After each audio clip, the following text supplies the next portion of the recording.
কালিদাও ওই যে পিড়ি পাত্র সাজিয়ে আনি কালিদাও আমি তাই তোমাকে স্মরণ করেছি কালিদাও কি বলছো মা?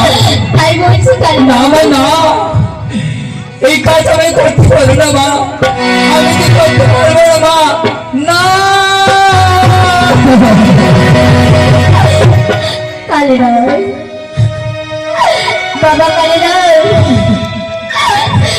তুমি ভেঙে পড়ো না বাবা। কি বলছি মা? হ্যাঁ বাবা আমি তাই বলেছি। আমি এই কঠিন কাজ করতে পারবো না। কালিদাও এই হত্যবাগিনীর বাড়ি তোমাকে কথা শুনতে হবে কালিদাও। হ্যাঁ কালিদাও তুমি মা হয়ে ছেলেকে সব কাজ করতে বলবে, কেন বলবো না এমন কালিদাও? কোনো কথা নয় মা। তুমি আমাকে যে